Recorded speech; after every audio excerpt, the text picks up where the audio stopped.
Mais bon, je crois qu'après ce message, tu ne seras plus comédien. Tu ne seras plus un chrétien d'apparence. Voilà le constat de Dieu. Tu vas chercher à être vrai.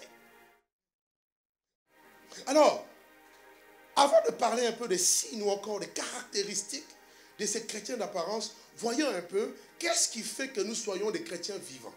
Il faut d'abord comprendre ce qui est chrétien vivant, avant de comprendre, de savoir que tu es mort déjà là. Parmi les signes, les choses qui vont montrer que tu es un véritable enfant de Dieu, un chrétien vivant, premièrement, tu dois naître de nouveau et avoir la nature de Dieu. Les vrais enfants de Dieu, les chrétiens vivants, ce sont des personnes qui ont rencontré Dieu. Ce sont des personnes qui se sont véritablement repenties de leurs péchés. Ce sont des personnes qui se sont converties. Je ne parle pas des fausses conversions. Je ne parle pas des fausses repentances. Mais je parle de véritables repentances. Les vrais enfants de Dieu, ce sont des personnes qui ont abandonné le péché. Qui ont quitté le monde. Les vrais enfants de Dieu, ce sont des personnes qui sont devenues des disciples de Jésus.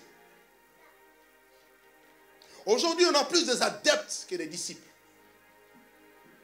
Mais des véritables chrétiens, des chrétiens vivants, ce sont des disciples de Jésus. Alléluia.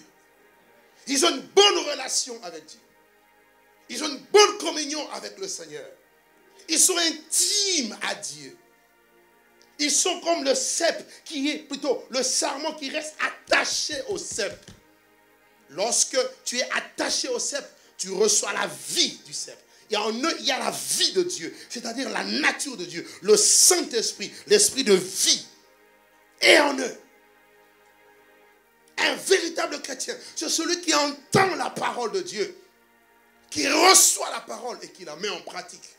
Ça, c'est un vrai enfant de Dieu. Pourquoi entendre la parole? Combien la mettre en pratique? Je suis allé rendre visite à quelqu'un une fois, j'ai dit, amenez-moi la Bible. Il m'a amené une Bible, il y avait la poussière. Quand une Bible, il y a la poussière, vous comprenez qu'on ne l'ouvre jamais. Comment ta Bible peut avoir de la poussière?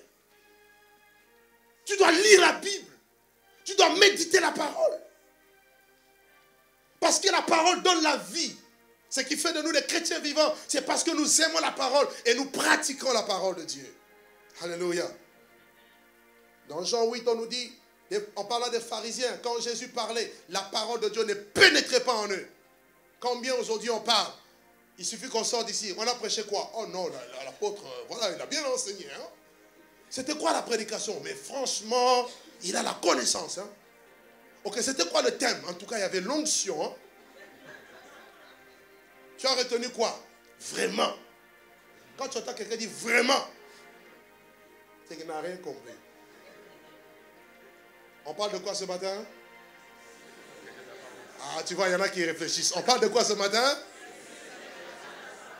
Les signes des chrétiens d'apparence.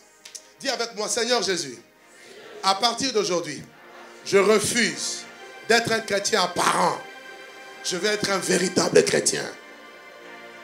Au nom de Jésus.